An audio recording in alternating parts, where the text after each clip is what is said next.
Hello, you are on the channel Vovich the Grandpa. Today I want to show you how you can make a simple woodworker's tool at home, a Carvers Mallet. If you are a beginner, making this tool will be a good practice as your first job. Making such a mallet requires a minimum of tools and does not require special skills in working with wood. In addition, you will need this mallet many times in your future work. Of course, such a tool, like everything else, is easier to buy, but if you do not have extra money yet or are not ready for additional expenses, then this video is for you. So, to make a mallet, take 1 meter of softwood beam 5 centimeters thick. Grab the beam with both hands from one edge, add 5 to 7 centimeters more, and make a mark with a pencil. This will be the total length of the mallet. At a distance of about 1 palm width, make a second mark. The total length of the handle will be about 1.5 palm widths. On each longitudinal edge, make arc marks. These areas need to be cut with a knife. Place the beam on the seat of a stool or chair and sit on top to press the beam with your body weight. Take your knife and start to cut the longitudinal edges of the block little by little along the arc marks.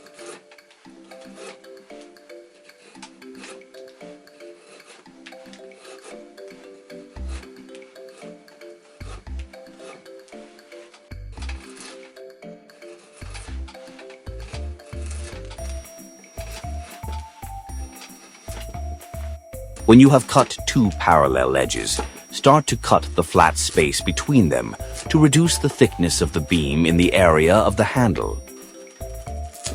Do not rush to cut everything at once. It is better to cut gradually and carefully.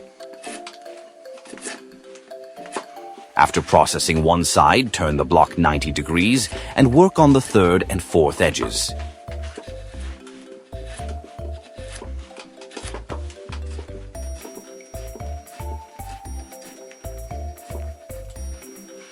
If you are uncomfortable sitting on the beam, try to take the beam in one hand. Using the same method, first cut the longitudinal edges, and then the areas between the edges. When cutting, periodically glance at the end of the beam. Eventually, it should take the shape of an octagon. When this happens, take the handle and feel whether it is thin enough or you need to cut more. If the handle is too thick, cut a small amount of wood from each side of the octagon. When you reach the desired thickness, start cutting the edges a little to smooth and turn the octagon into a circle. Also, periodically grab the handle to feel how comfortable it sits in your hand. When the handle becomes approximately round, cut the chamfer on the end. Using light circular movements, gradually cut off the corner.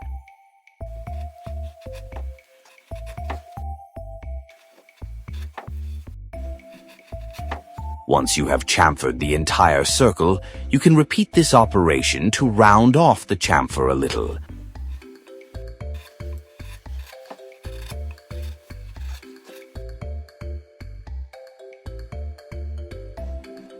Now you need to cut the planes a little.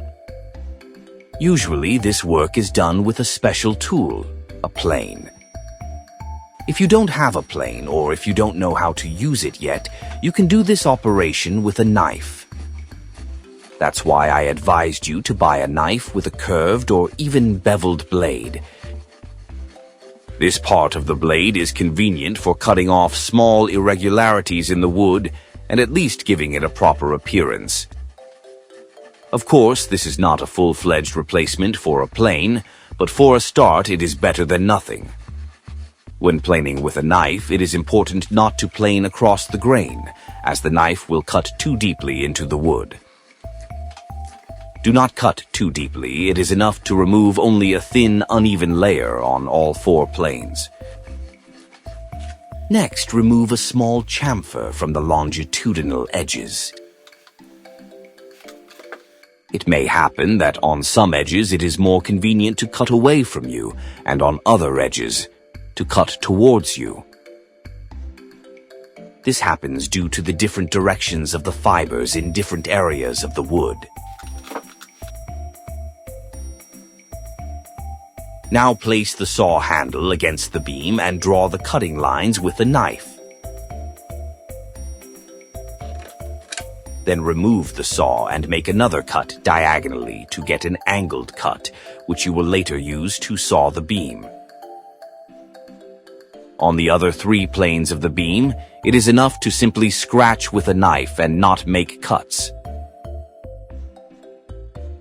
Now take a piece of 40 grit sandpaper with both hands. Place the sandpaper on the handle of the mallet and begin to rub the handle with reciprocating movements left and right. Rotate the block periodically to sand the handle from all sides. Then fold the sandpaper in half and sand the areas of the handle that smoothly transition into the striking part of the mallet. If it is inconvenient to work with 2 hands, take the beam in one hand and sand the handle with the other hand. Wrap the sandpaper around your fingers and sand the chamfer on the handle so that it becomes quite semicircular. After the handle, also sand the striking part of the mallet, its planes and chamfers.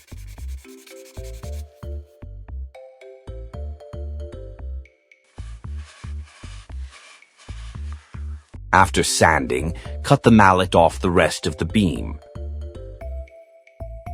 Place the beam on a stool and turn it until the angle cut you made earlier is here. Press the beam down with your knee to hold it in place.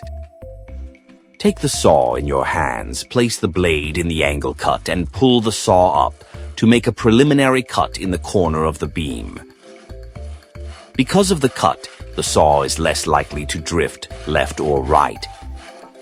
Now saw the mallet off the rest of the beam. At the end of sawing, hold the mallet with your other hand so that the sawed-off section does not break off. After sawing, cut the chamfer on the end of the striking part. Then sit on the beam again, wrap it with sandpaper and fix it with your hand. Take the mallet in your other hand and run it over the sandpaper several times to smooth out the chamfer on the end. If the sandpaper is too small, you can take it in your hand and rub the bevel with your hand. Carefully inspect the mallet to see if there are any sharp or too rough areas that you could hurt yourself on. If there are any, finish them off with sandpaper. Next, take a pencil and draw a line at the beginning of the handle, gradually turning the mallet. Step back 2 centimeters from the edge of the handle and draw the second line. Now cut small angular cuts along these lines.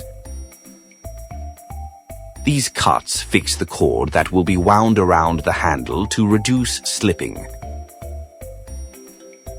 For winding the handle, I used thick jute cord.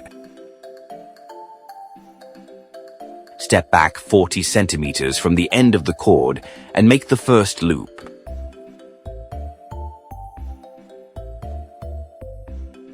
Then thread the left part of the cord through the first loop and pull the right part of the cord. The first loop will tighten into a knot, and the second self-tightening loop will appear. Adjust the size of the loop and place it on the first cut of the handle. Pull the end of the cord to tighten the loop completely. Align the end of the cord along the handle and begin to wind the cord gradually.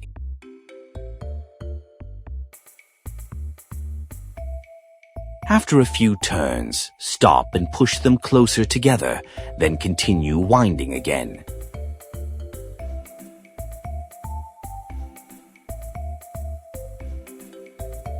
When you have wound to the end of the handle, place both ends of the cord next to each other and cut them to the same length. Wrap the second end around the first, then wrap the second end in the opposite direction and tie the ends in a double knot on the handle.